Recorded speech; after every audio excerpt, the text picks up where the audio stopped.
actions are examples of the types of information that can be found here in the Learning Center. Users can also click on the help icon that appears in the program tab and also within different actions in the system to find assistance as well. If you have an issue or an error and you need technical support, you can reach out by utilizing the toll-free number for Frontline listed here or by emailing support, which is what I always refer to as putting in a help desk ticket. Hey, Diane, I wanted to jump in and just let everyone know that we are recording this meeting so that it will be available to you following the meeting. Great. Okay, so when you're submitting cases to Frontline, it's really important that you provide detailed information regarding the issue. This allows Frontline the opportunity to review and troubleshoot your issue so they can provide you some feedback as quickly as possible. These are some tips that Frontline has shared that will help to expedite your support case. For example, which student or file or user.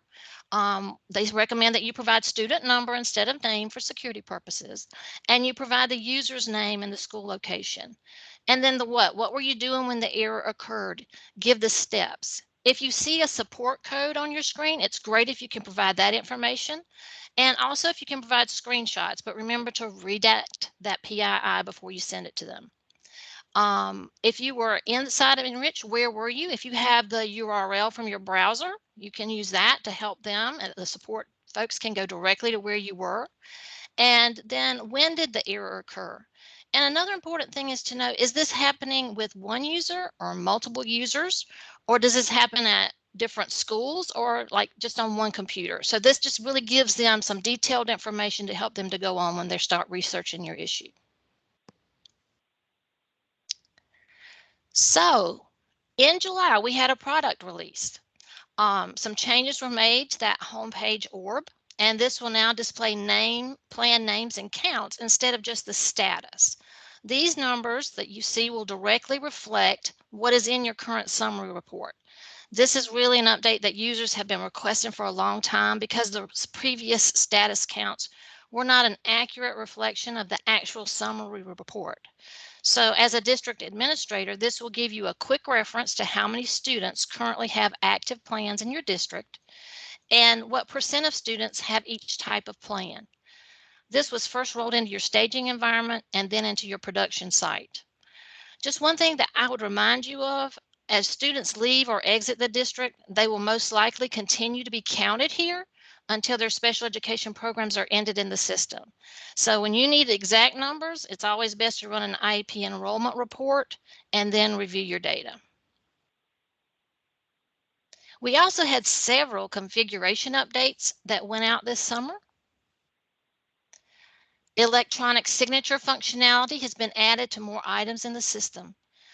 In addition to IEPs, this feature is now available on the consent for initial provision of services, eligibility determination, reevaluation review, referral evaluation planning, and individualized service plan documents. And I just added some screenshots here to see, so you could see what it looks like in the system. In the summary of performance ad action, there's a question in part 5 of the document which asks if a student is willing to be contacted by the district through social media to obtain post-secondary information. There was a request to add Instagram to the type of social media option in which students may be contacted. So now Facebook, LinkedIn, and Instagram are listed in that dropdown. Another update was made to the compliance check modification. This is the timeline ribbon for indicator 12 part C to B transition. So on those students' timelines, that previous compliance check was ended, and now there are 2 compliance checks that will appear. One will document eligibility determination, and the second one will document a plan in place by 3rd birthday. And I'm sure you've probably heard more about this from Carolyn and the data team.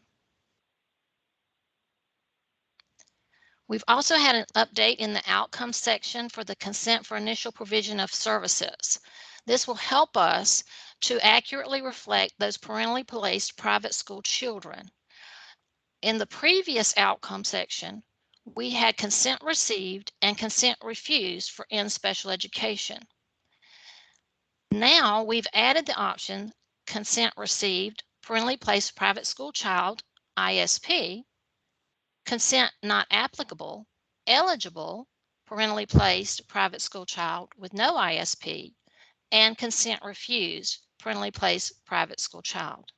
These options are going to help us capture that information for students who are eligible but parents have opted out of services, and those who are eligible and have an ISP, and those eligible with no ISP or services. And I think you're going to hear more about PPPSC during the finance and data presentations, but I just wanted to show you what those input screens look like in Enrich in case you haven't seen them. In the enrollment section of the IEP, for students whose area of disability is multiple disabilities, the contributing categories of disability will now print on the IEP. This is just an example from the screenshot of what this would look like. The student's primary disability is multiple disabilities, and the contributing categories are listed below. Now remember, since Enrich is a process-driven program, the contributing categories will appear on IEPs that are developed after this update took place. So they will not appear on IEPs that were in draft or had already been finalized before that update.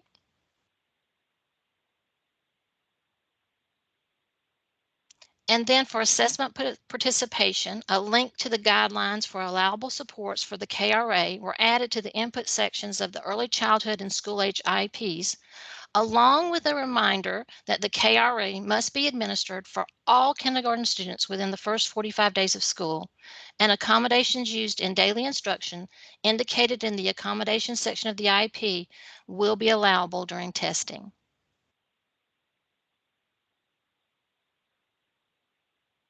Another update involved the South Carolina High School Credential Acknowledgement Form. The language in this form was updated. Previously, the acknowledgement form was called the South Carolina High School Credential Acknowledgement and Consent Form. Since the decision to pursue the South Carolina High School Credential is an IEP team decision, the language related to consent was removed from the acknowledgement form. Also, under South Carolina state law, students who have not earned a state high school diploma may stay in school until they are 21. Therefore, a student with a disability may continue attending school to work towards earning the credential until age 21. So if a student with a disability earns the credential but wants to continue working to earn a high school diploma, the student can continue attending school until 21 to work towards the high school diploma. Language has been added in the acknowledgement form to clarify this. The Indicator 8 Parent Involvement Survey document was also added to the system. This document includes a link to the 6-question survey for parents of students receiving special education services. The document now includes a QR code as well in case parents would like to use their phones to access the survey. The Parent Involvement Survey document appears in the navigation pane in the student's program, along with the documents in that section, including the student's IEP and PWN, and this document can now be printed along with these items and given to the parent. The beginning of the school year checklist is just a reminder of some of the recommended practices like backup and recovery plans and security best practices, as well as some required items that should be addressed at the beginning of the school year. Frontline provided guidance on all of these items during the SE Enrich Knowledge Group meeting that was held on July 15th. I asked Frontline if they had any guidance available from the beginning of the school year checklist that they could share with us, and they provided a resource document that was created from that knowledge group meeting presentation, and this document was shared with you in Edmodo. The Enrich Knowledge Group meetings are recorded, so if you or your Enrich lead missed the meeting and you need some clarification on any of these checklist items, please reach out to Frontline for the link to the recording. The next Enrich Knowledge Group meeting will be held on October the 14th from 1 to 2, and I've included the link to registration here. I highly recommend these meetings. I think it's extremely beneficial to have at least the enriched lead in your district participating in these meetings to hear product and configuration update information, as well as to have the opportunity to ask the experts at Frontline any questions that you may have. I've included that registration link, so I do hope that you will attend. Diane, can we drop that link into the chat at some point today, this morning? We certainly can. I have it available, and as soon as I stop presenting, I will put it in the chat. Awesome, thanks. And I will also put it in Edmodo in the posting area so that everyone can access it there. Okay, thank you. Thanks. All right. So if you have any questions for me, or if you have any concerns or recommendations for the product, please feel free to reach out to me. And this is my contact information. Thanks. All right, does anyone have any questions for Diane? She is the Enrich expert. Anyone have any questions for her right now that they'd like to ask or that you'd like to post in the chat? Any concerns? We got a question here, Diane. All right. Yes, sir. Go ahead. I had a question. This is George McIntosh. I'm with Barnwell School District 45. I noticed for electronic signatures, we've been notified that basically it's been added for like the refer eval planning action. Is that just the consent that the parent is going to sign, or has that been added for actually the meeting participants? Because like that's not showing up, and it may just be district specific. So I just wanted to clarify. I want to ensure that nothing's missing on our end, but like, for the refer eval plan, the only thing, even the one I finalized today, is just parent consent. There isn't actually a place to add the participants that attended that meeting. Is that correct? George, let me look into that and make sure that we have the right information there. What district did you say you were from? Barnwell School District 45. And then I did also have one other further question too, and I don't know if it's something that's in the works, but and again, we're so appreciative of the work to get the electronic signature feature added. I mean, it's made our lives so much easier. But even too, if we could expand that to transportation forms, MDRs, all of those different actions as well too. We are definitely pushing those features. I mean, it just looks a little bit, for us perfectionists, it just looks better on the paperwork than writing it in, or, just including it in PWNT. So that was just a comment or a suggestion as well. Okay. Yeah, we are looking at the forms that we can add this to. So I added that to the list to make sure that I bring that up in my next meeting with Frontline. As far as the evaluation document, I know that the electronic signature feature in there really says, it says meeting participants. Do you want to receive the signatures of meeting participants through electronic signature? And it's really not the meeting participants in the eval plan. It is the actual folks that are entering the evaluation information. So that is not phrased correctly. And I've mentioned that to Frontline. So there is a correction for that, but it will be rolled in the next configuration. Since that's just something that users see, we felt like people would understand what that meant, but it is a little bit confusing, but I will look into all of that for you. Thanks. I appreciate it.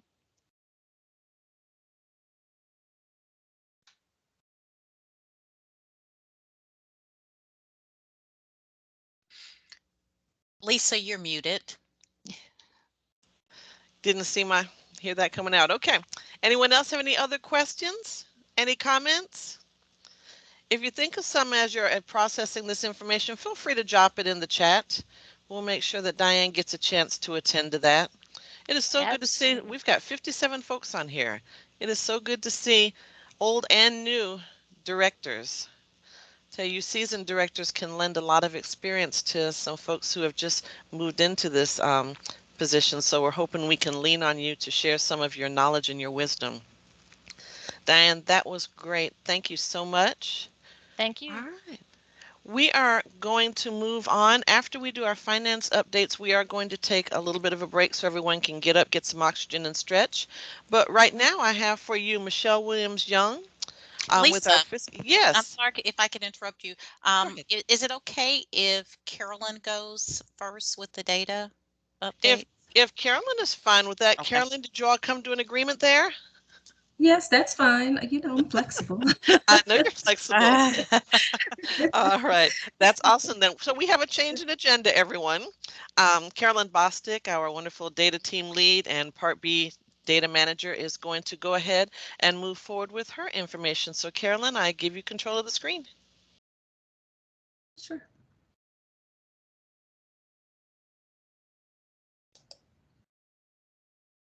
It would help if I had my presentation up, right? That's all right, because the question just popped in for Diane. Diane, can you see the chat at this point? Yes. All right, I'll let Diane address that while you get yours up, Carolyn. Okay, sure.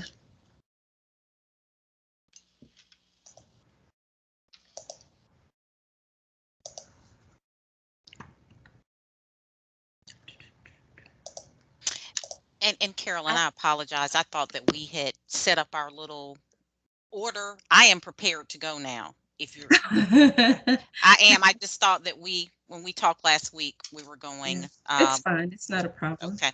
No Okay. problem. Okay. Can you guys see my screen? Yeah, you're up. Okay. As Lisa stated, I'm Carolyn Bostic. I am the team lead for the data in the Office of Special Education, and at the federal level, we are known as the Part B data managers. This morning, I don't want to give you too much information overload, but just enough information that you will need to help get you started as you prepare for the upcoming school year.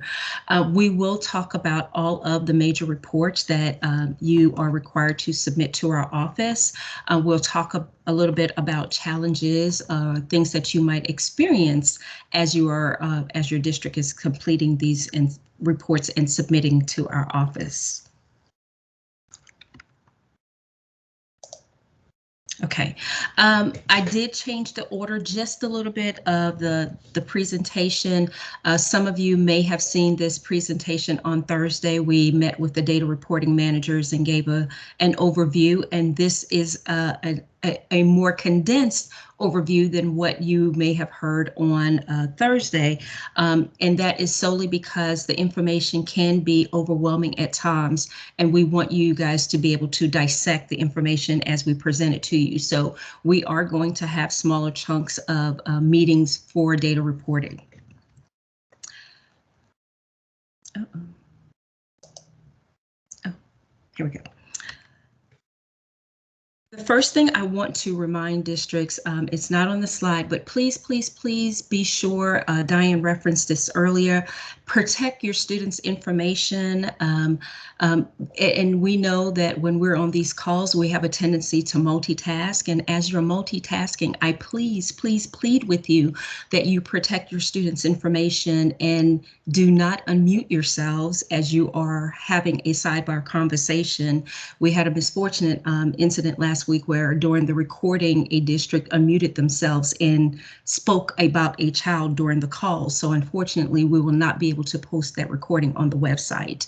So as you multitask, we ask that you do not multitask, but we understand that sometimes it happens, that you are very, very careful and not record students' information. As it pertains to Table 1 and 3, your child count and LRE reporting, please make sure that all students are entered into Enrich by the child count date, which is the 4th Tuesday in October.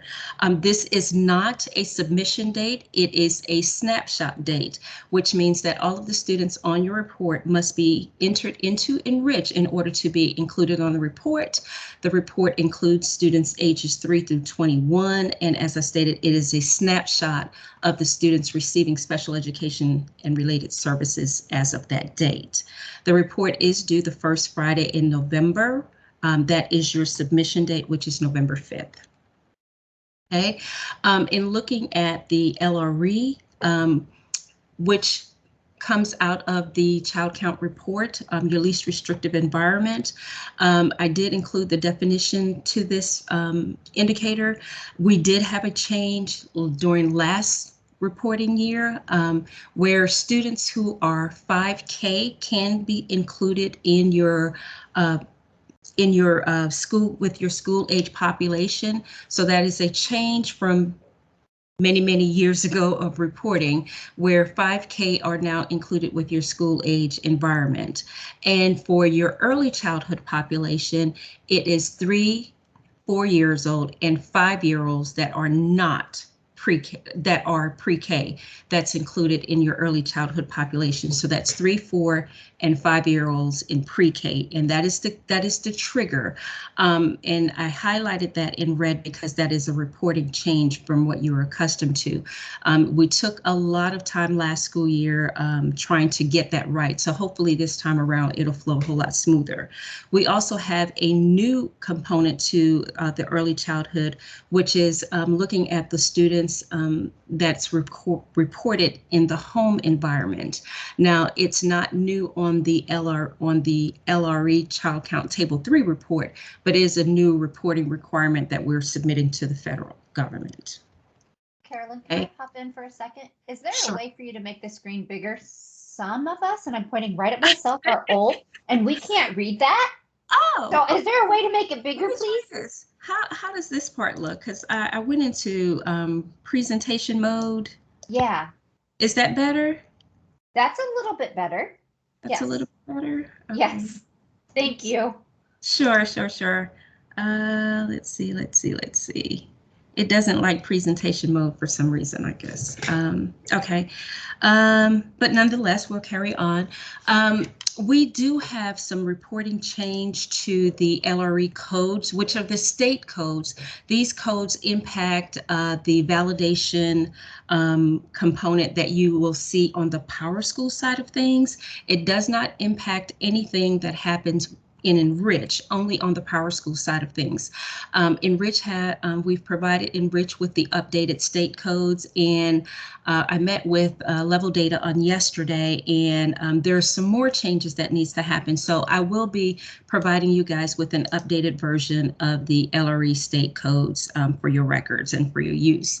And this is just so that on the PowerSchool side, that validation side, it'll link and match for the validation rules with students with disabilities in PowerSchool. As Diane mentioned earlier, students that are parentally placed in private school.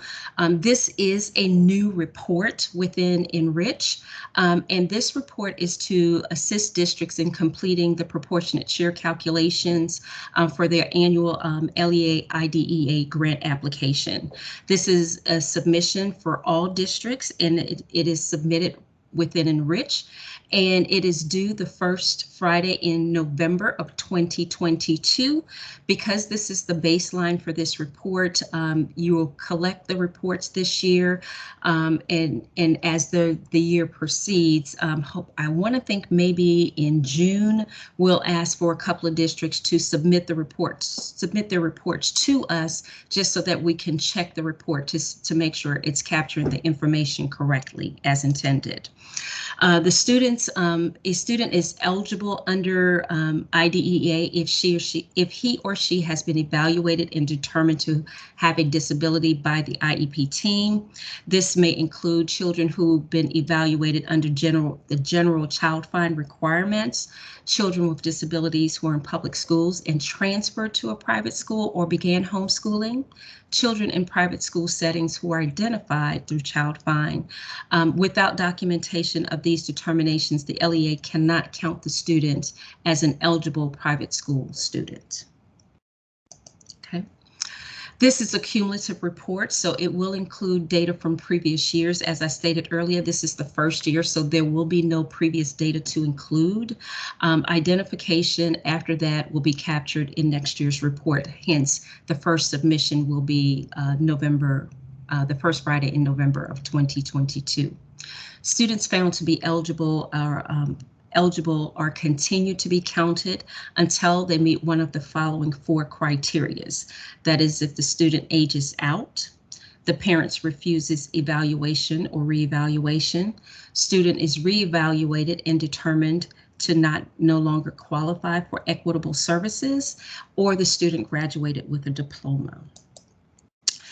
And if you have any other questions about PPPSC, your contact folks in our finance team, which is Marlene Metz, Sarah Garrett, or Michelle Williams-Young, and Michelle will be coming to you later on to give you some more insight about this. Our Table 4 exiting report, which also coincides with indicators 1 and 2 on our SPP APR. Table 4 is a report of exiters, and it's a report that provides the number of children exiting special education for the previous school year. All districts submit, and this is an enriched submission, and it's due the 4th Friday in July at the end of every year. That is a change. Previously, districts submitted this report would submit this report in September, but to align more with Power school year starting, and also to get the new report set up within Enrich, we changed the deadline for that report. Indicators 1 and 2, which pulls from your Table 4 exiting report. Indicator 1 is the graduation rate, and it is the percent of students with disabilities graduating high school with a diploma only. This does not include our credential kids. And indicator 2 is looking at the percent of youth dropping out of students with disabilities dropping out of high school. The LEA determinations will include the data from the Table 4 report. Previously, we would have used the state's definition or the state's data for indicators 1 and 2, but that is a change as well. So your graduation rate data and your dropout report data will be coming from your Table 4 exiting report. Do not, and I know this is really tiny, this one is actually tiny on the screen. Do not include active students who's eligible to return. Do not include students who exited and then returned. You want to make sure that you're only including students who actually ended the school year with an inactive status. Okay, this report only includes ages 14 and older as of the child count date, not at the time of exit. And it is covered for July 1 through June 30th. Parentally placed private school students are excluded from this report. And if you had a student that transferred into your school year but was not there the previous year, these kids are removed from your report. So we'll have to do a little more digging.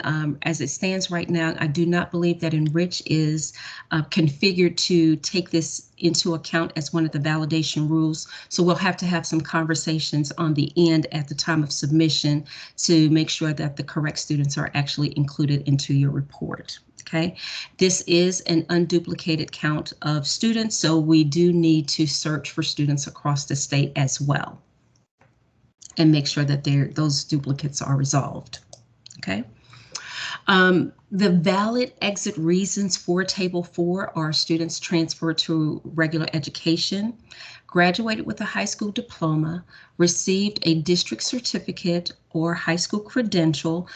This is also a change because we can now include students who receive GEDs as recipients versus a dropout. We can now count those students as receiving a certificate instead of a dropout. Reached maximum age, and those are our students that attend school until they're 21, died, moved known to be continuing, and drop out. And the red categories I highlighted because those are the categories that are included in the denominator for your graduation rate and your dropout rates.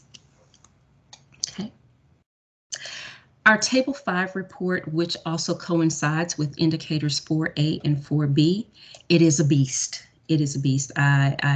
There's no other way to put it. So for today's purposes, I'm only going to give you an overview, a very, very brief overview. And it is your students that are students with disability that are subject to any type of disciplinary removals. All districts submit this. This is not an enriched submission. You will need to submit your Table 5 report to the Special Education Services at ed.sc.gov, which is our data team email address, and it is due the first Friday in July. We know that on the Power School side, that report is normally validated and concluded by the third the third Thursday in June. We will sync with her. So if there are any additions or modifications to the school year calendar, we will work with Abine Coleman in the Office of Student Intervention Services for any date adjustments. So if she has to adjust her timeline, then we will follow suit and give you extra time to complete that report. Okay, the simplest way that I can explain Table 5 is it is 6 unique reports by disability, race, ethnicity, gender, and what was formerly known as ESOL or LEP is now categorized as multilingual. Okay, so it is 6 unique reports divided by 4 different categories. Okay, so all of those 15 tabs in that Excel spreadsheet coincides with these 6 reports, okay? I wanted to also highlight to you that there's a portion in the report, which is 5A. That is the only report in the whole Table 5 report that looks specifically at the number of incidents and not the number of children. So that is the only account where you will look at the number of incidents. All other reports for this Table 5 reports look solely at the number of children. Any suspension that is less than a half day, it is excluded from this report. You will only count a half a day or greater in your calculations. So if you have a student that has at least a half day suspension, that gets rounded to 1 day. So 1.5, 2.5 days, it gets rounded up to the next whole number. Anything greater than 10 days, you will count in greater than 10 day, in the greater than 10 days column.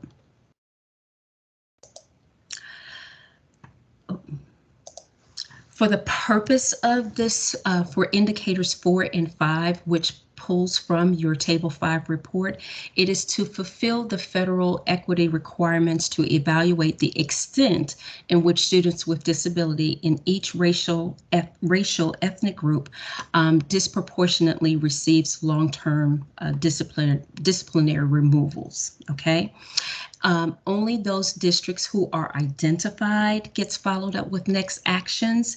And I know I said on the call on Friday that you got on Thursday that you guys would have received notifications by yesterday, but we ran into some other issues, and so we wanted to work those things out before identifying any districts.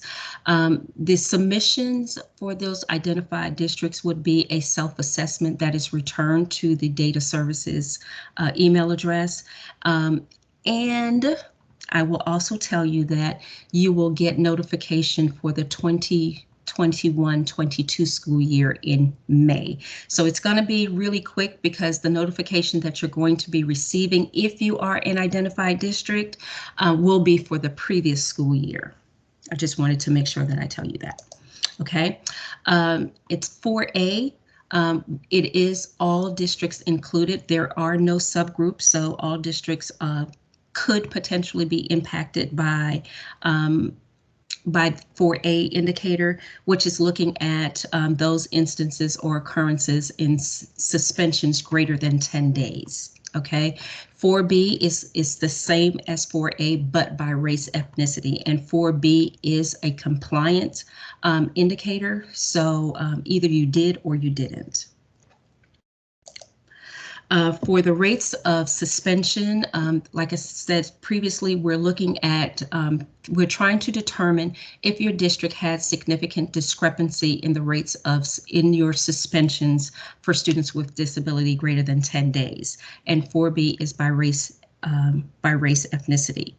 As I stated, there are no subgroups for 4A, and for 4B, you have to have a minimum size of 10. You have to have at least 10 students in each race ethnicity category in order to be included in the methodology. And the rate ratio is, or the threshold is 2.5, greater than 2.5, not greater than or equal to, it has to be greater than 2.5. And those impacted district will have to have a self-assessment. They'll do a self-assessment. There is a rubric in which, or a template that you'll have to complete for those students and then submit back to our office, which is a part of the self-assessment. Indicator 7, which is our child outcome summary find. All districts submit. It is an enriched submission, and it is submitted the 4th Friday in June. Notice a common theme here. Okay, and indicator 7, it is the percent of children with disabilities aged 3 through 5 with IEPs who demonstrate a positive social emotional skills, including social relationships, or B, acquisition and use of knowledge and skills, including early learning, language, communication, and early literacy, and C, use of appropriate behavior to meet their needs. And if you notice on the beginning slide, I did include the regulation code that references these reports and why we submit the way that we do. There is a reporting change for indicator 7. So during the 21-22 school year, districts had the option to choose whether they continue to report in the old way or the new way. And the new reporting requirement states that you complete your exit COSEP for the students when they are entering kinder. The only exception to you not completing that COSEP when the students are entering kinder is if the student turns 6 after school starts. And we all know that that age of enrollment, that trigger date is September 5th, I believe it is. So if your students turn 6 after that date, you will complete their exited COSEP on their 6th birthday. But in all instances, kinder, 5 years old and kinder is your trigger exited date. Okay. The calculations, we want to be sure that we are getting unique instances for your COSEP. It measures the entry, COSEP entry and COSEP exit. Okay, so we do realize that the student 1 must be ages 3 to 5. They must have had at least 6 months of services, and in order to include them, they must have an entry rating and an exit rating with the progress for all outcomes. And in the event that a student moves to a new district, that student is counted in the district in which he or she is exited. We need you guys to, at a bare minimum, to put in the entry COSEP entry date and exit date because there are instances where students receive services in another district. That's student services in the previous district combined with your district could very well give them that minimum of 180 days to be included into the report. So we want to make sure that we are doing due diligence in capturing the students' information, and also to be sure that we are reporting your COSEP data correctly. Okay, so I know sometimes it could very well be a lot of work, and I think that one district told us that they were not able to enter those dates for the entry and exit without completing the entry and exit, but we will definitely work with Enrich to be sure that at a bare minimum, you're able to do that without completing the entire form. So if you think the student should not be counted, all you're going to do is put in the entry and exit. We will contact your office or your district at the end if combined, that student should be counted in the report. Diane mentioned indicator 8 earlier, that there's a document in the parent document at the conclusion of the IEP. And so this indicator really meets the requirement for indicator 8, which is parent involvement, to determine whether parents with a child receiving special education services report that that they included the parent as an equitable partner in that IEP meeting. All districts submit this report. The survey actually opened on July 1st as a part of the new reporting year. This report is actually, there's a little change to how we are going to report this year or work this year, because we did away with the sampling size, which meant that each district would only submit once every 6 years. All districts will now participate in the parent involvement survey, and this form is triggered at the conclusion of initials and annual reviews.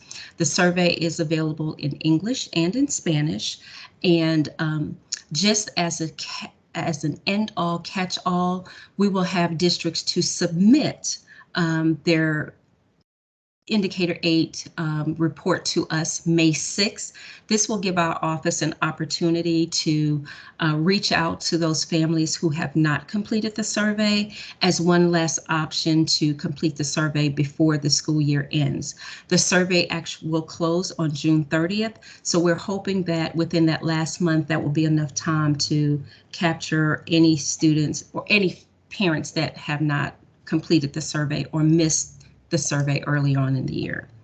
Next, we're going to talk about indicators 9 and 10, which is disproportionate representation, and that is looking solely at how students are being identified. Students are being identified as a student with a disability, and indicator 10 is looking at identification among the 6 disability categories.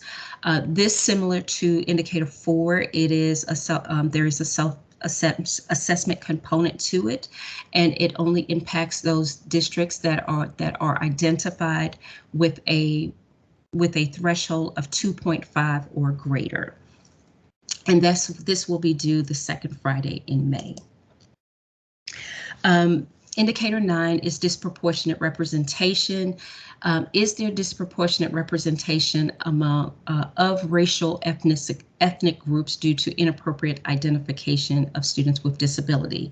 And I listed the 7 race ethnicity categories there so that you could see it. And indicator 10 is the same thing, but we're including the 6 disability categories of autism, emotional disability, intellectual disability, specific learning disability, other health impairment, and speech language services.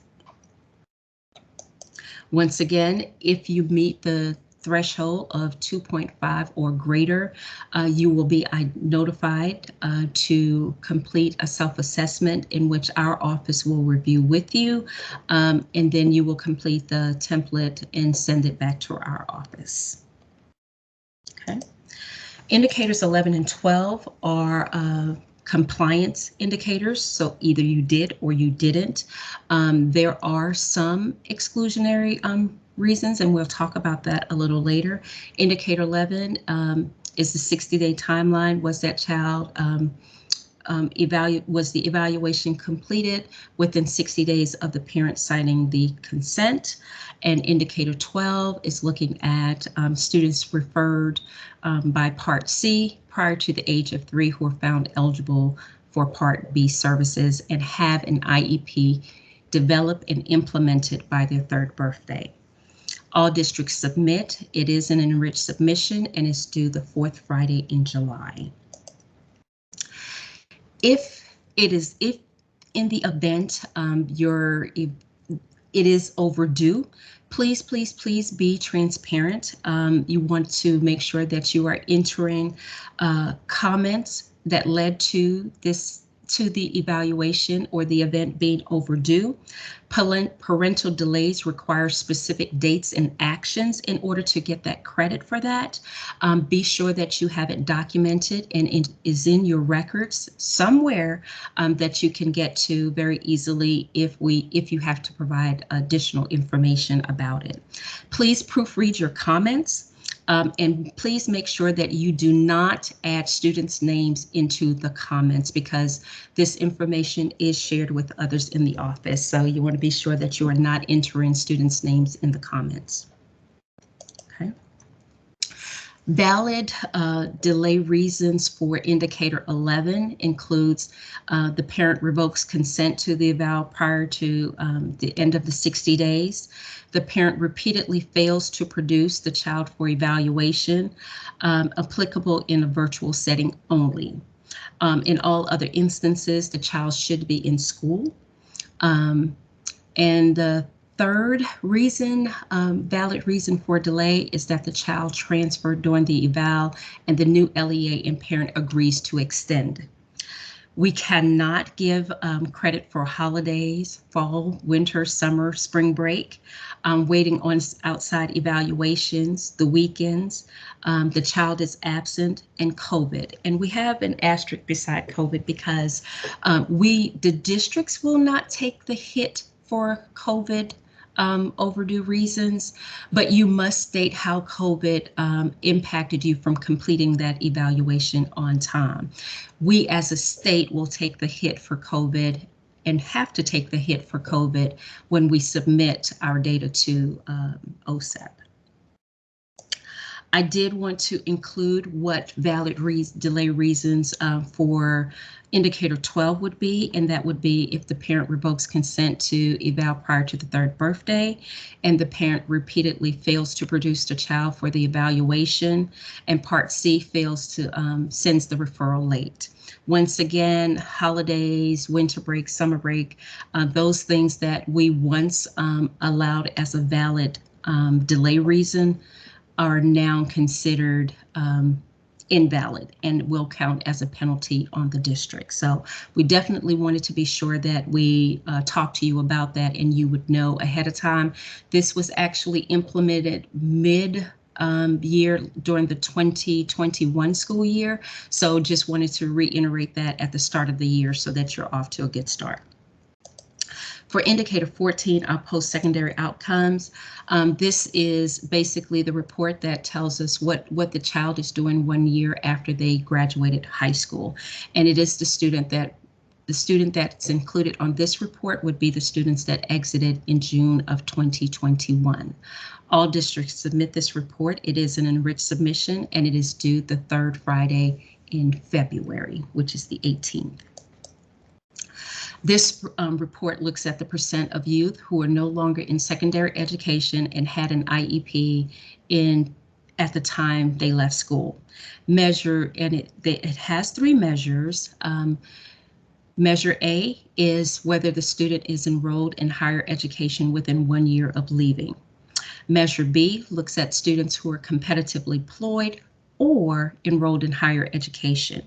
Measure C is our catch-all. It looks at, well, maybe they had a little bit of higher education, they had a job, some sort of training, competitively employed within 1 year. So Measure C is our kind of catch-all. In all instances, if a student is or was enrolled in higher education, you want to count them as enrolled in higher education. Indicator 14, it looks at the students who exited with a high school diploma, received a certificate, reached maximum age, or even if they dropped out, because we don't know if after they dropped out, they went on to get their GED or just some unique occurrence happened. So we definitely do not want to exclude our students who dropped out. Our deceased students are not included in this report. So we do our best on this side to exclude them before we send anything to the districts or to the families, because it is already a difficult situation. So we try to remove any students that are deceased from the report before sending it back out. Our Table 2 report basically is looking at the staff that are employed or contracted providing services to special education students. And this does include our related services providers as well. All districts submit, and this is not an enriched submission. It is an Excel spreadsheet that is submitted to the data services team the 4th Friday in January. Okay, this report looks at, it's an FTE of special education teachers according to whether or not they're certified or not certified, and the early childhood ages 3, 4, 5, not pre-K. I'm sorry, 3, 4, and 5, not kinder, and 5K through 21 for for all 4 sections. Section B is looking at your paraprofessionals and whether they are certified or not certified. Section C is looking at related services providers, and this is an inclusive of report count of ages 3 through 21. This particular report is not broken down by age like the teachers and the parapros. Speech language is broken down because speech in our state can be a primary disability as well as a related service provider. We made it a separate component of the report. Okay. Table 2 is a count of full-time equivalency, not people. The number reflected on Table 2 must be personnel serving children with disabilities as of the child count date, which is the 4th Tuesday in October. So if you had a new hire to start in January, that person would not be included on this report. You're looking at staff that is employed and in place, whether contract or not, a contract or hired, that is providing services as of the child count date. You do not include volunteers. They're just extra help. Do not include them in on this count for this report. And as I stated earlier, speech language is reported on a separate spreadsheet. You may use decimals, and you're going to round to the nearest 100th place. A part-time teacher working 4 hours per day in a 6-hour school day would be reported as 0.67 for FTE. If the teacher is divided between gen ed and special ed, you will only count that teacher or staff for the percentage of time, for the portion of time in which he or she is working with children with disabilities. So you do not include the gen ed portion as a part of this count. And each of these reports, we're going to have a more intense session with the districts prior to the submission of the report. Our ESY report, it is all districts submit. It is not an enriched report. We tried to get it to work because it just didn't work because each district had a unique situation that would cause students to be excluded from the report. So we just felt that it was easier just to do the certification signed by your superintendent or designee with the total number of kids in which ESY services was addressed on their IEPs. And you would submit that certification to us that includes your total on the second Friday in June. Okay, ESY considerations. This is an OSIS provided funding from the federal government to help offset expense involved in providing ESY services. The following criteria must be met in order to receive ESY services. The student must have been evaluated and determined to have a disability in accordance with the state board regulations. The student IEP must address ESY services and turning 3 years old during the summer months. So students that are 2.5 and ESY have ESY services addressed during the summer months before entering school. Funds are generally distributed in late June, early July. I think that's right, Michelle. I'm not sure. Michelle can speak to whether or not the distribution piece of it and when the funds are to be expended. Okay. Significant disproportionality and the Table 8 report, the MOECEIS, and we wanted to be sure that we included this into our report, the Coordinated Early Intervening Services. The finance piece speaks more to the MOE side of things, and I, on the data side, will talk more about the CEIS side of things. All districts submit. It is an Excel spreadsheet that is submitted to our office, and this report is due the second Friday in October, which is October 8th. We will cover this report more intensely in our September data reporting meeting, and your data reporting managers and the SPED directors should have received that invitation already. The Table 8 report looks at the total number of students receiving CEIS services under IDEA in the LEA. And I have these years in here because I wanted to be sure to include a thorough example of a previous year and what's in the spreadsheet. So there's two columns in which you have to report information. The first part of that, which is D2, is asking for the number of students who receive services at any point during the school year, and then went on to be categorized or found eligible to receive services as a student with disability. And the second part of that is any student that was identified or receiving services in the past 2 years and ultimately D2 looks at any students receiving intervention services during the current reporting year.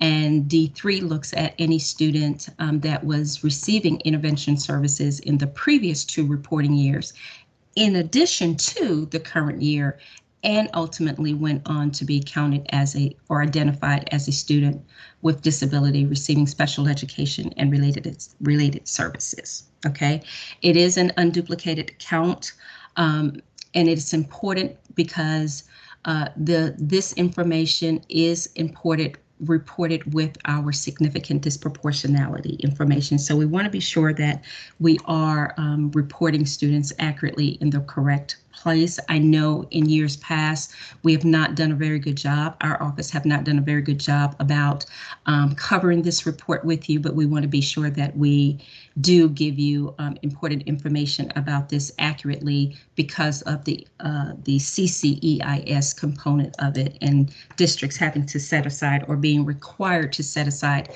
15% of their budget for these services, which can be given to Gen Ed as well as students with disabilities.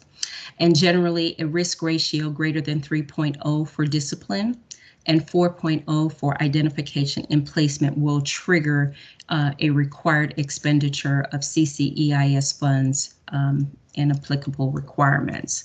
LEAs that are impacted by this will be notified in the fall for CCEIS expenditures. So the way that we have it set up, you'll get a unofficial complimentary, I guess maybe not complimentary, phone call from Director Davis, and she'll talk to you a little bit about it before you actually receive the official notification. We did want to give you a little example of the data that we use and how it impacts the final report for that. And once again, this is just an example of that data and the data source that we use for the report and the calculations and the methodology. Starting in the 2021 school year, we, as a part of the federal reporting change requirements, we have to include students that are 5 years old and in kindergarten into our school age population. So I wanted to be sure to notate that. And we're just about to wrap it up. As I stated earlier, we will have monthly data reporting meetings on the third Thursday of every month. Our next meeting will be September 16th. And in that meeting, we will go in depth with Table 8 and the child count reports and cover some of the PPPSC questions if you have any, as it pertains to the data reporting side of it. I did want to let you guys know that we will have pre-checks for indicators 7, 11, and 12, and those pre-check dates are November 19th, February 18th and April 15th. And the idea behind the pre-checks is to get you in the habit of checking your data early so that when it's time to do your final submission, you can submit with ease, knowing that your data is correct and valid before you submit. On our last slide, we have our contacts in the office and the reports that they are responsible for. As if you need us, please, please, please don't think any question is too small or, you know, we're going to be offended. We want you to ask us the questions because we rather you ask the questions and get it right than to assume and get it wrong. And we all know that if something is wrong, it's a trickle down effect. So you have to go back and redo everything all over again. And we don't want that to happen. So as always, this is our data reporting introduction for the year. Please feel free to contact myself or any member of the data team if you have questions. Thank you. Thank you, Carolyn. While I've got you on, I'm going to ask Andrea to come on as well. Andrea, you still there? I am. Awesome. We've got a question that was posted in the chat that seems to be a reoccurring issue that Andrea's been tending to on the side. Andrea, you want to let others know about that in case there are other districts running into the same issue? I think that's the admin issue they were having with Enrich. Right. And Enrich sent instructions on how to remedy that error that you're getting. And so I've sent it out, and I think it's being, Tina's going to post it in Edmodo as well. But if you continue to run into an issue, just let me know, and I'll reach back out to Enrich to get that remedy. But it has worked for other districts. All right, good. Yeah, this is regarding the cost of entry requiring admin approval and Enrich before finalizing. Yes. Right. Yes. Okay, so we seem to have a number of districts who are having that issue. We will post that information in Edmodo so that any district having it, you can attend to that, and it'll always be there in case that issue comes up again. But definitely, those are the type of issues that if you run into them, have questions about your data reporting, Carolyn and her team are superb, and they are always willing to support you because that can be really confusing. That's a lot of information, and we want to get that right. Yeah. And one other thing, Lisa, before I go, I sent an email out late Friday afternoon asking all districts to resubmit indicators 11 and 12. We do realize that this has been a challenging thing for you guys, and we do appreciate all that you've done to keep us right and to keep us straight. But we've been having significant issues with Enrich and the data reporting as it pertains to indicators 11 and 12. And so they assured us on Thursday afternoon that those issues have been resolved. And that you guys needed to resubmit. We were told that you wouldn't have to at first, but then we were told that you did in fact need to. As it pertains to indicators, indicator 12, somehow or another, the milestone date was erased from the system. So there was no trigger to really determine the student's age for the report. And they have assured us that that has been resolved, which resulted in districts needing to resubmit indicators 11 and 12. So thank you guys for all that you do. You got another question there, Carolyn. Christy Shutter has a question she wants to pose about indicator 7. Christy, go ahead. Hey, okay. Bear with me. You said no stupid questions. You're fine. You're fine. That would be me with a stupid question. Not at all. Okay. Go ahead. All right. Here's my question about we were trying to get our COSEFs correct. So say you have a child who is in kindergarten right now, okay, beginning of the year, does not have an exit because there was a little bit of confusion at the end of the year, and say that they're 5, so they didn't have an exit. So do we need to exit them out now? All right, so here's my follow-up to that. I've got that. So here's my follow-up to that. What if they have not had the 6 months? That's where my confusion is. What if they have not had that 6 months of service, but they would have had it at age 6? Do you see what I'm Does that make Right, sense? right. That does make sense. So what you're going to do is don't you worry about that part of it. Okay. We will take care of that part. We don't want you guys worried about whether or not the child actually had 6 months of services or not, because we are the ones that's responsible for that. We just need to make sure that you have the information in there. And so it's easier for us to contact you to say, hey, this Why don't- student actually received, should have, and now we need that information. So if in the event at the age of 5, if they did not, they just didn't. And there's nothing that we can do about that, because this is now the reporting guidelines that we are Right. to adhere to. Okay, so we wouldn't have an exit for them technically, because they wouldn't have had that 6 months. You may not have exit rating scores, but at a bare minimum, you will have the exit date. Okay, so that's what you were saying. I was trying to like conceptualize in my head and wrap it around. So that's what you were saying is put in an exit date, even if it wasn't the 6 months, but don't actually do the exit COSF. Okay, Right. That's what I was. Okay. Good question. I just want to make sure we're doing it right. Yes, ma'am. That's fine. It's a lot. It's a lot of moving pieces. So we definitely appreciate the question. Okay, so we're okay now though to go ahead and hit those not, you know what I mean, not hit them. Yes, ma'am. Get the kindergartners.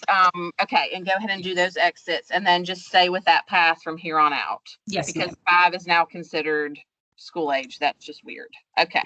5K. Yes. All right. Thank you. Welcome. Perfect. Okay, Thank should we you, just say Kristen. kindergarten is the trigger? Kindergarten is a trigger. Yes. Right. Yeah. Kindergarten. Okay. Thank you. You're welcome. Great, thank you all. Does anyone else have any questions concerning the data? Again, if not, if it comes to you as we're moving on through, feel free to post it in the chat. We'll make sure that Carolyn and her team get your questions answered. And remember, you can also post questions in the Edmodo, in that chat there, and we'll make sure that those questions get to the appropriate people, and we'll provide that answers appropriate on the post so that others can see that answer as well, because it might help someone else. We have one more presentation. We are going to take a 5-minute break right now, just so you can get up, stretch, get your water. So it is 11:13. We're going to come back at 11:18. Just a quick 5-minute break. All right, we'll see you in 5.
All right, that was a quick break, just like I said, so you can get a moment to breathe.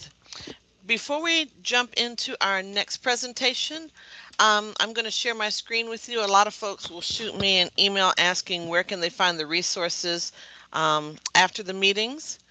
So I'm going to share with you my Edmodo screen. This is our Edmodo page. Tina, can you see my page okay?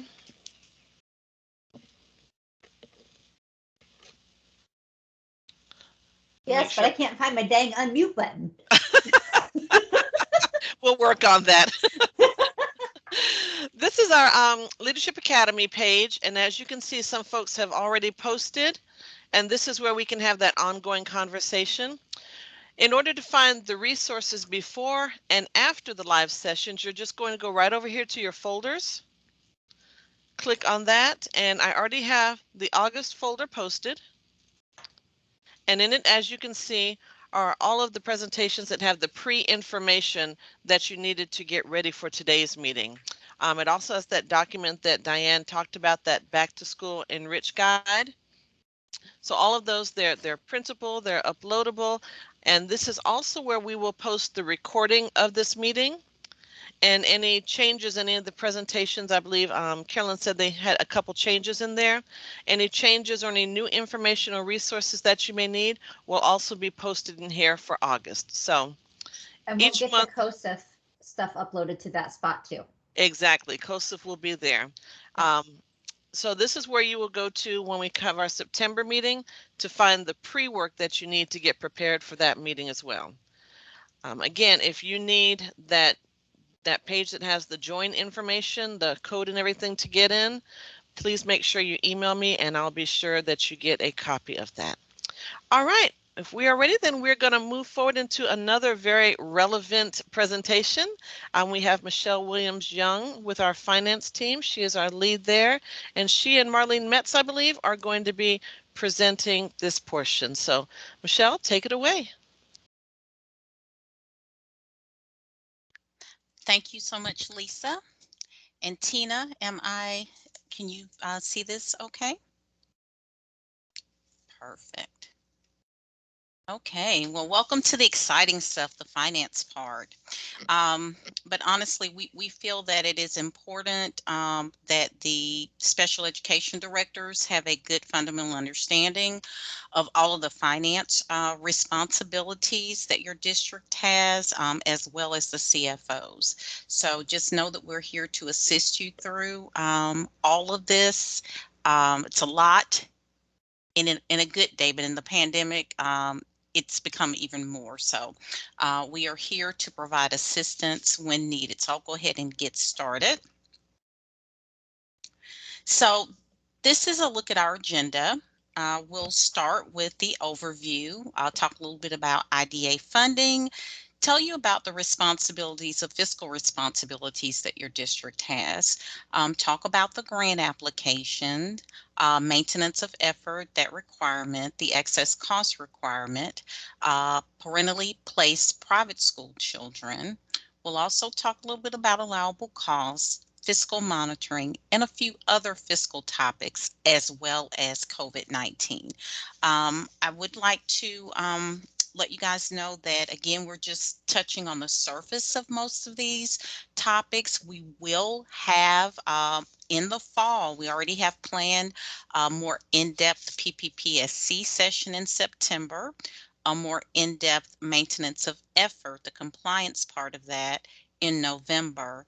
And then we'll do a technical assistance webinar on excess costs in January. So please make sure that you look out for those dates. So IDA funding, we have 2 different awards that are received by the state of South Carolina, and then that are allocated out to LEAs. The larger award is referred to as the 611, and the smaller one is the 619. So 611 is for school children ages 3 to 21, and then the IDA preschool is for students ages 3 to 5. Okay. IDA funds are awarded annually. So we did have a district that didn't understand that, and we're Surprised when they got another allocation the following year because they thought it was substantial.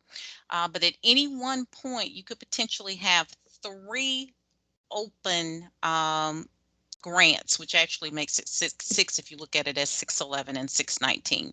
So 3 open years of grants at any one time.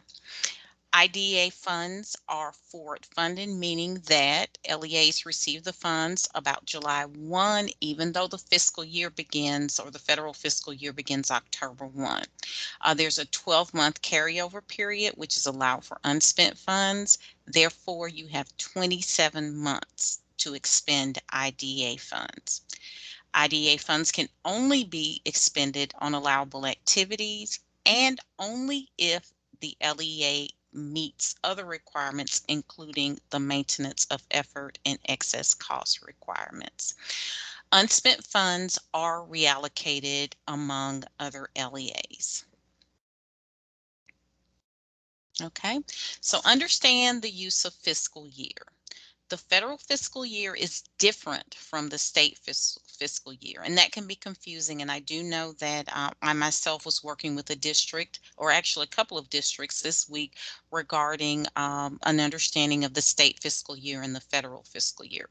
So our state fiscal year begins June 1 and ends June 30th. We reference the ending year to identify this period. So for the current fiscal year, which is 21-22, which you guys call school year, it is our state fiscal year. It's SFY 22, but it's actually federal fiscal year 21. So the federal fiscal year begins October 1 and ends September 30th. We reference the beginning year to identify this period. So again, we're in federal fiscal year 21.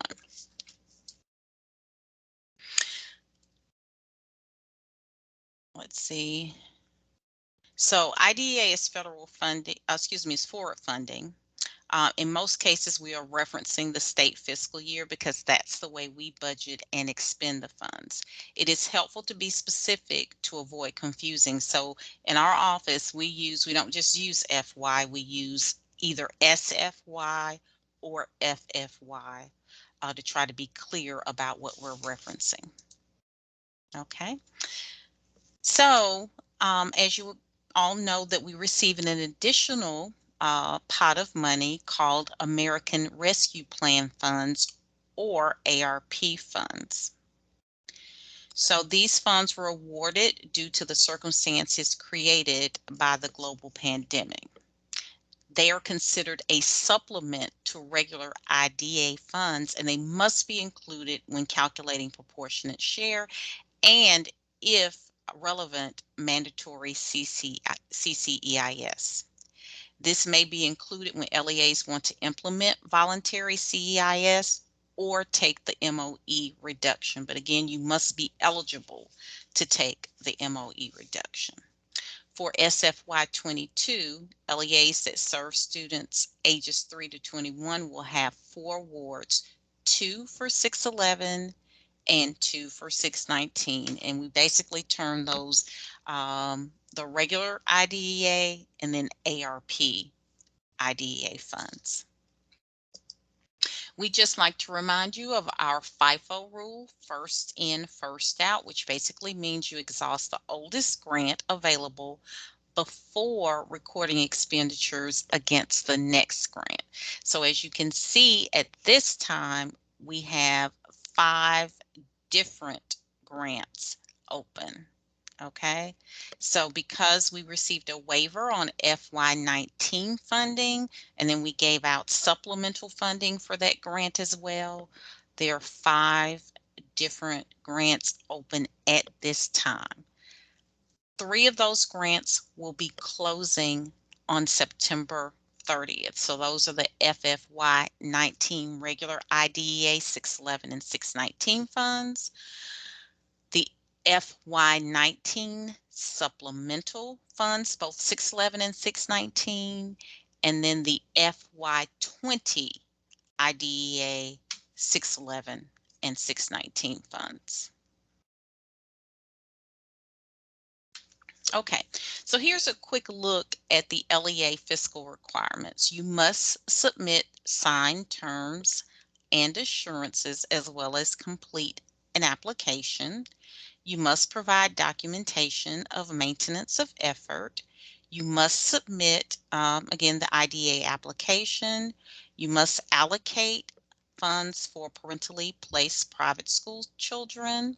You must maintain fiscal and programmatic compliance, which means that you're in compliance with regular IDEA regulations, state regulations, and federal regulations, and you must adhere to data reporting that is required by IDEA.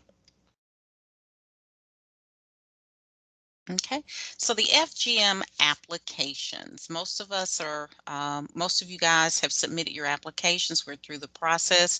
The deadlines have passed for that, so I think we have a few that have not submitted, but please get those in.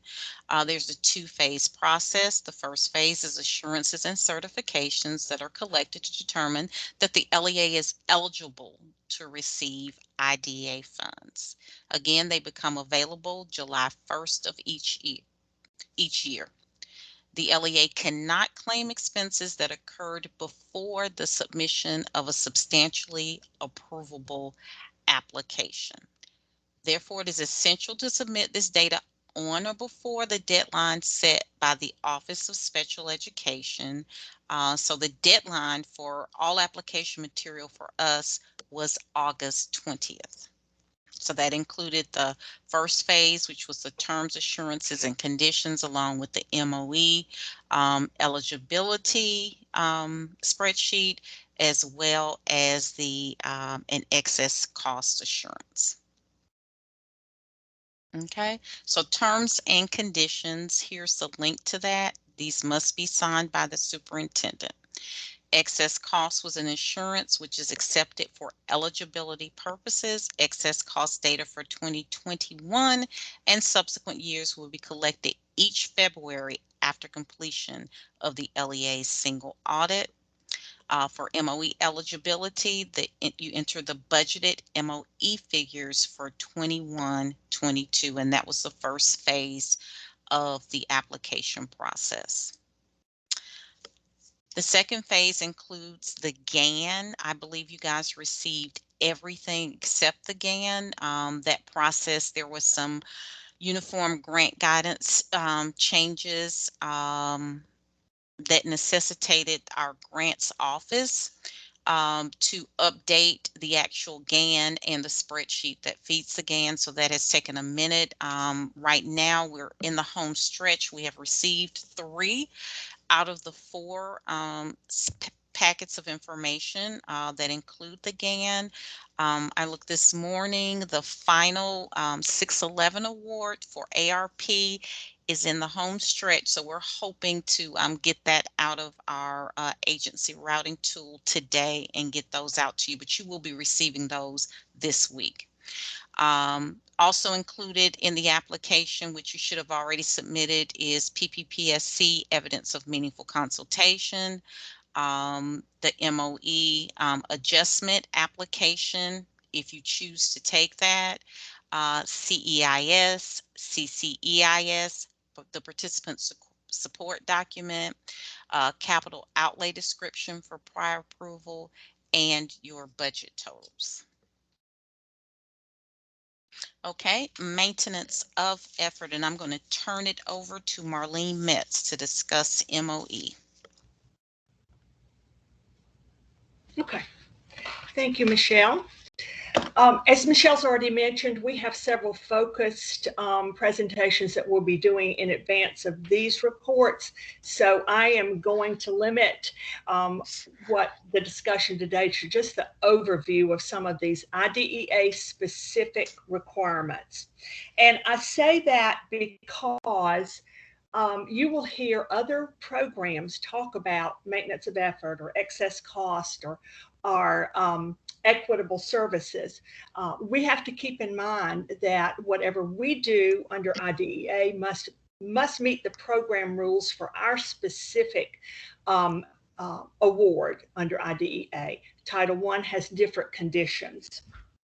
So we're going to start by talking a little bit about maintenance of effort, and just to give you a broad kind of summary of what this means, is that we have a responsibility to maintain a certain level of funding for special ed and related services out of state and local funds. If you're very new to this position, and you may not have had a chance to look at what all your funding sources are yet, but you will learn very quickly, IDEA is only a small part of what is necessary to provide these services for children. And it was never intended to be the funding source for special education. IDEA is supplementary to state and local funds. So we have certain state and local conditions that must be met. So for maintenance of effort eligibility, what we're looking at is, one, that assurance from your district signed by the superintendent saying we intend to meet our maintenance of effort requirement. And secondly, the budgeted figures for the coming year. So unless you've submitted the award, you may not know about that at this point, but someone had to project what your budget was going to be for 21-22 and submit that as part of the grant application. Okay, next. Then we also have an MOE, or maintenance of effort compliance requirement, and that comes at the close of a fiscal year.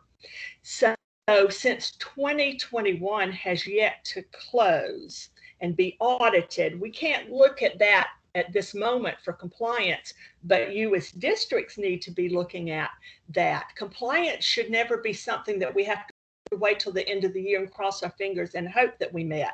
We need to be looking at this throughout the year. So the compliance test is going to see whether or not you actually did spend at least as much from state and local funds for 2021, that will be our next compliance check, as you did in the last year that you met compliance in that calculation. So there are 4 methods for calculating MOE: total state and local per capita or per student, total local funds, and local per capita. And just as a note, I don't know if we have any of these entities in the New Directors Academy this year, but we do have several LEAs in South Carolina that do not have local funds, like the Governor's Schools, like Palmetto Unified, South Carolina School for the Deaf and Blind, etc. Okay, next slide.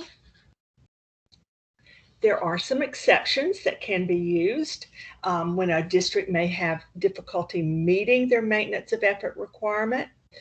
Again, don't wait till you find out you're in trouble. These things need to be collected along, and it's good now to put in place a system where you'll know who you had employed in 2021 and what were the conditions of their departure, for example. Sometimes when you go a year and you try to go back and find that documentation, it's difficult to locate. Also, because there are 4 ways to calculate maintenance of effort, even if you make it by 1, you only have to make it by 1, you may want to add in some exceptions to see if you can make it in through multiple calculations to give you more flexibility in the future. But the exceptions are decrease in enrollment, and this is specific to students with disabilities, voluntary departure of personnel or termination for cause.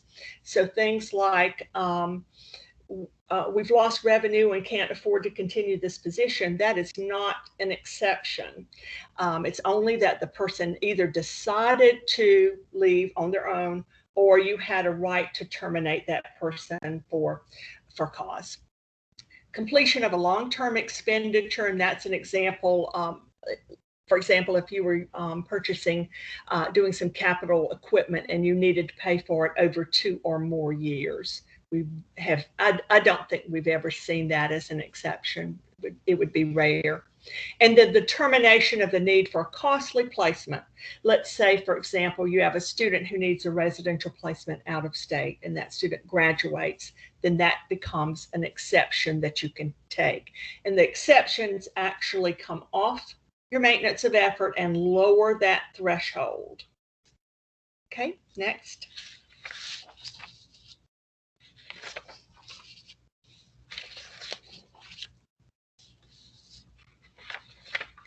In South Carolina, we have a complicated and sophisticated accounting system, but I'm sure it's that way in every other state. But you may know that our teachers and teachers are categorically identified by a function number specific to the disability. For example, in the functions 121 through 128, we have mild mental disabilities, moderate mental disabilities, orthopedically impaired, vision impaired, hearing impaired. And I think we all are aware that we don't really serve children that way, but your salaries, benefits, et cetera, for teachers will be coded to the majority of the students within that classroom.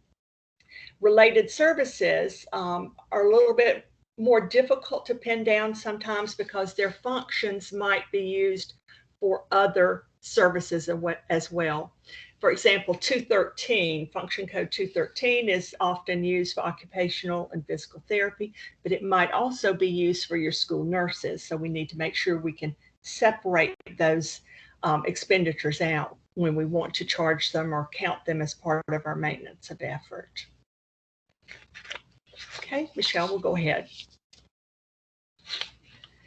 Now, this is something that we feel like we're going to see more of this year, what we're calling the MOE adjustment. If you read this in the regulations, the title of this specific regulation is actually Adjustments to Local Fiscal Effort in Certain Fiscal Years, which really doesn't tell you much of anything.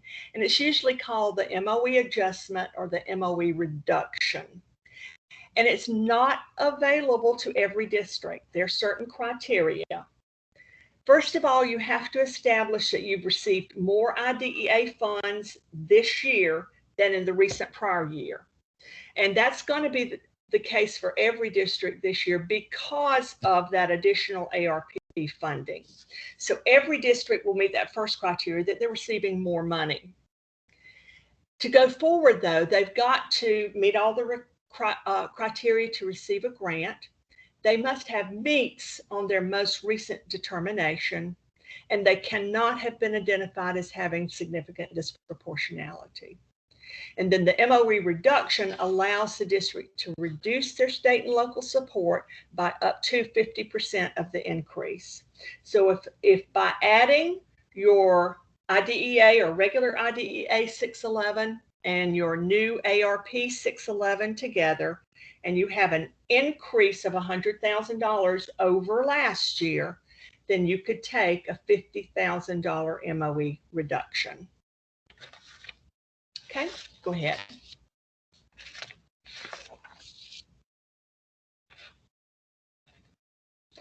When districts take the MOE reduction, it doesn't mean that they are not obligated to spend those funds in some way.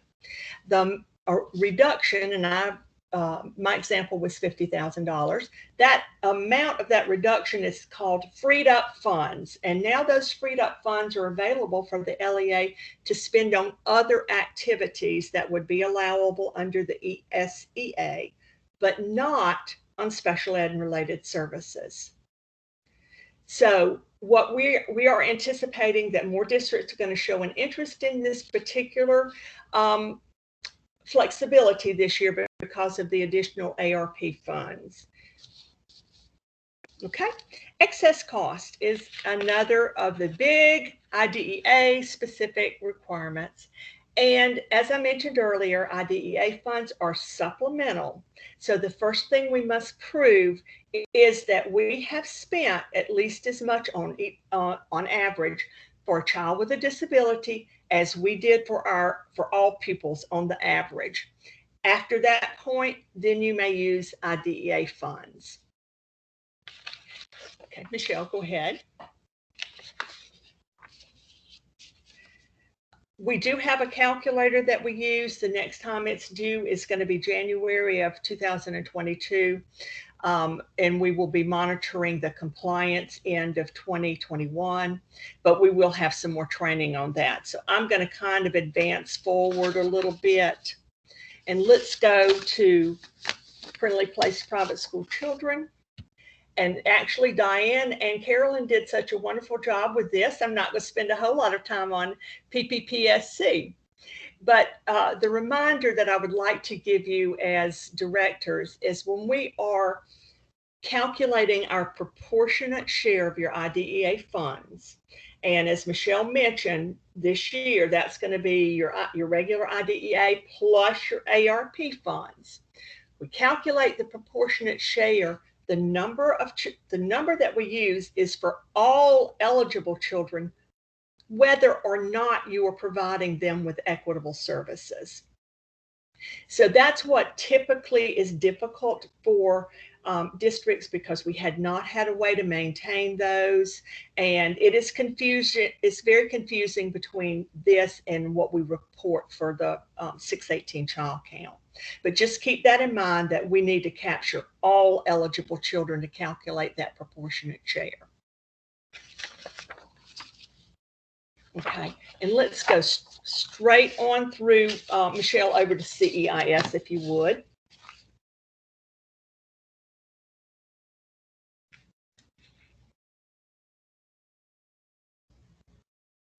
Thank you.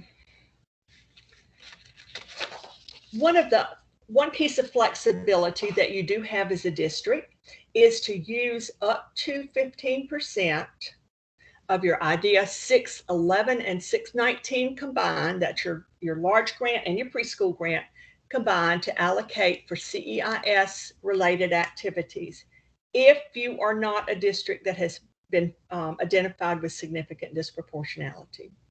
This is the one exception to the rule that IDEA can only be used for students with disabilities to provide their special ed and related services.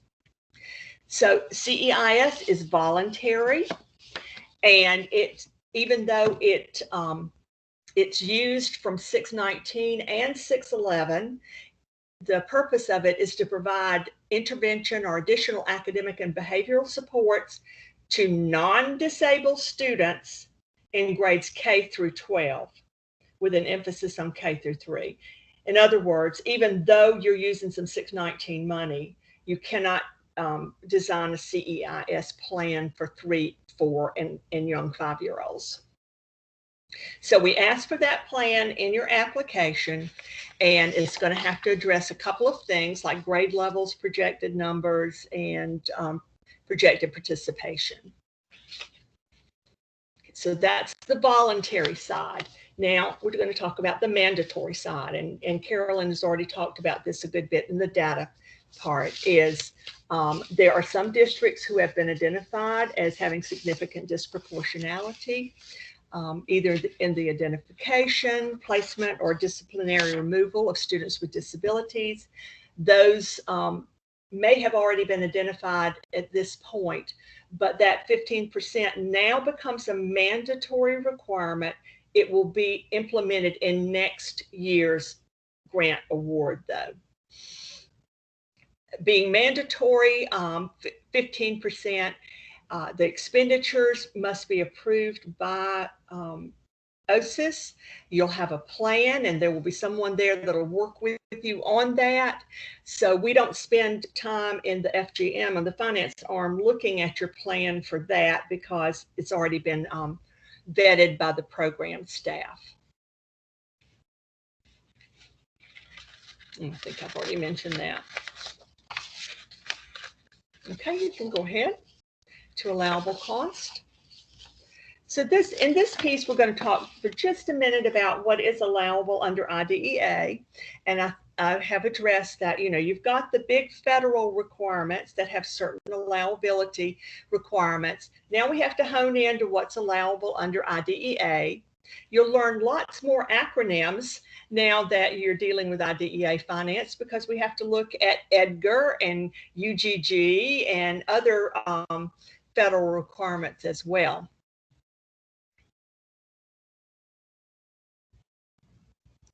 Michelle, are you still sharing, or did I do something?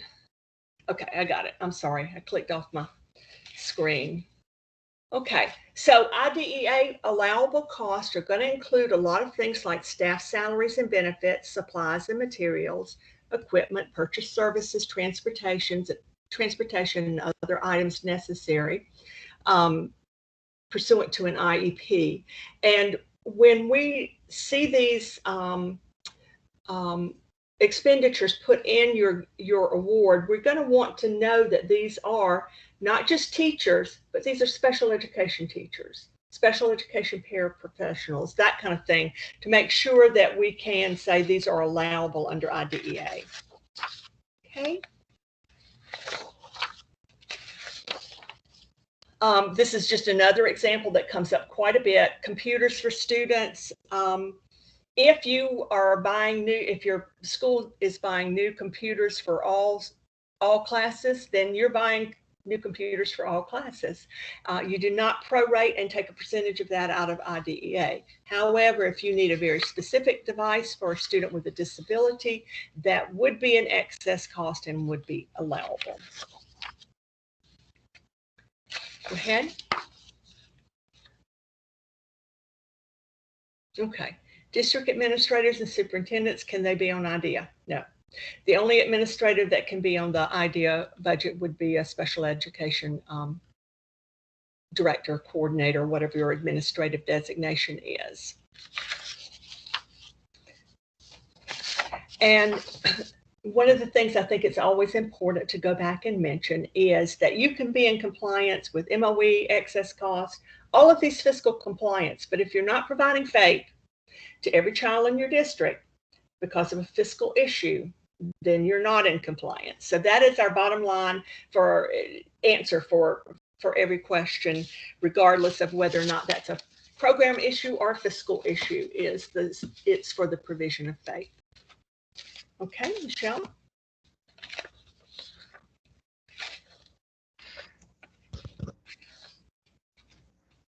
Okay, so now we will move to fiscal monitoring. Fiscal monitoring is a requirement as a pass-through entity. The state of South Carolina passes through IDEA funds to LEAs. We are required to do a risk assessment on all districts and participate in monitoring activities. So our monitoring, we call our monitoring process a risk-based tiered system of monitoring. All districts complete a self-assessment, so that is the first tier. Here we're basically asking you to look at yourselves, basically do a self-assessment to ensure that you have the foundational policies and procedures in place for compliance. Then once we get the self-assessment back, we use the data from that along with some other data points to determine whether a district is high risk or not. So we look at timeliness and accuracy of documents that are required, including the application, the MOE calculator, the excess cost calculator. We look to see if you had an excessive number of refunds. We look at to see if you're leaving money on the table at the end of the 27 months. We're looking to see during your regular single audit, are there any findings? We also look at the agency's risk assessment. If you're having issues in other federal programs or with the SCDE Finance Department, then we take that into account on our risk assessment as well. We usually tally that up to determine who is considered high risk. That can go anywhere from 18 to 15 districts that are in our tier 2. Tier 2 is what we call our desk audit. There we look at, we ask for policies and procedures. So we're looking to make sure that you have fundamental policies and procedures that meet the minimum requirements of Uniform Grant Guidance or the IDEA regulations. And then we usually pick a sample reimbursement request out of GAPS to test to make sure that you do have the supporting documents for that reimbursement request. And then tier 3, can't believe I forgot that word, but it's called monitoring visit, but we've had to add monitoring site / virtual visits. For the past year, we did all the monitoring virtual. I believe the year before that, we did half the districts virtually. We've got some pretty good systems in place for getting the information that we need on that. And in that tier, it's usually around 8 to 10 districts that end up in that tier.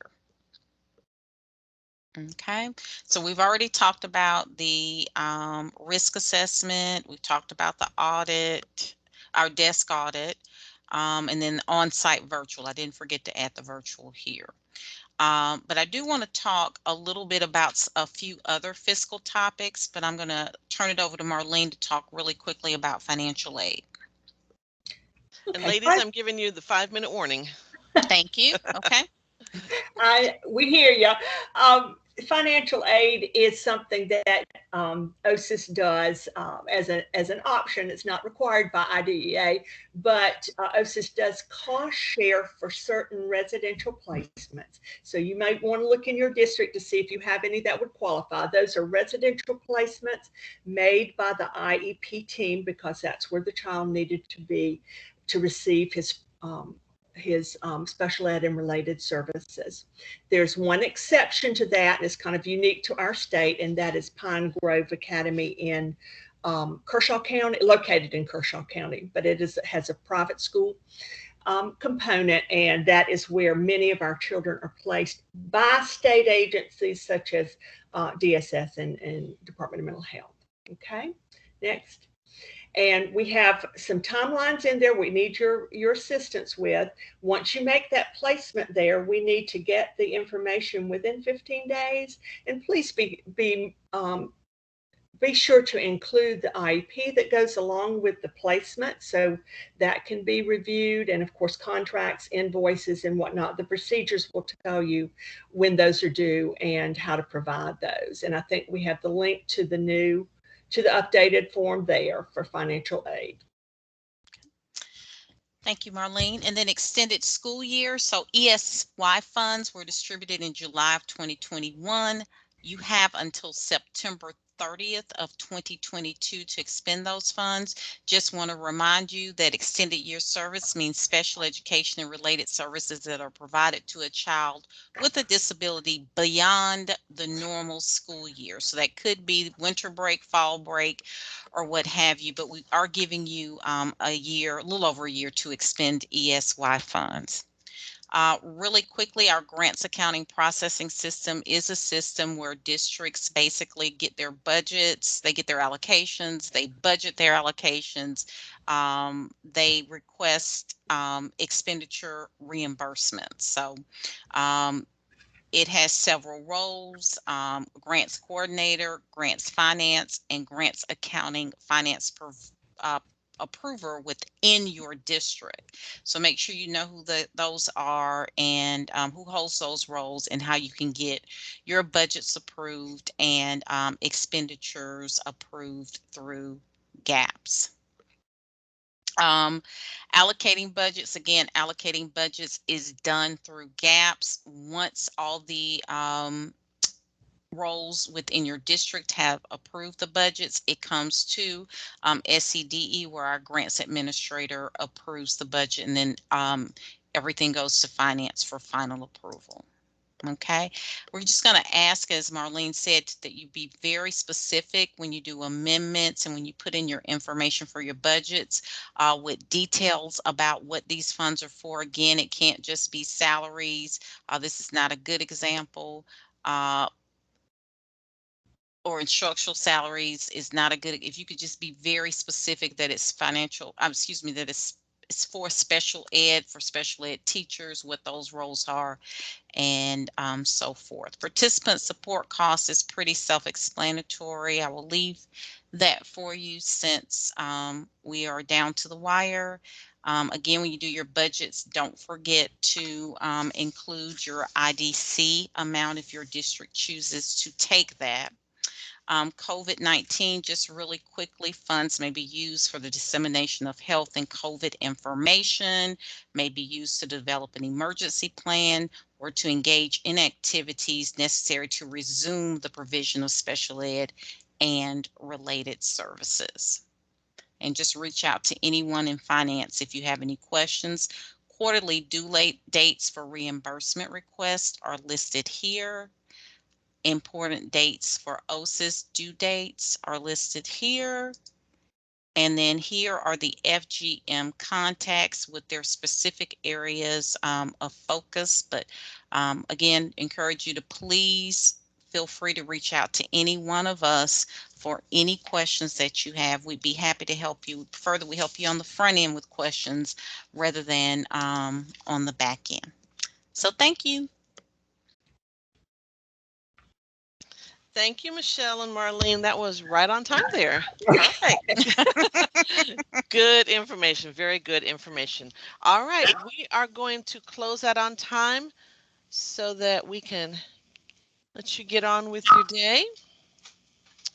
So just a few reminders. Again, make sure you register for that NDLA Edmodo community because we will have all of this good information uploaded there, along with a recording of this meeting, which will be there in about 3 or 4 days. We are going to make it accessible, have it captioned, and then we will post the link for that.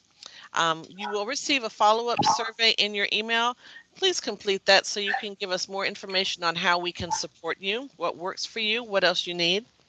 And then finally, our next meeting is going to be September 21st. That is a Tuesday, again from 10 to 12, and it will be focusing on preschool outcomes and indicators.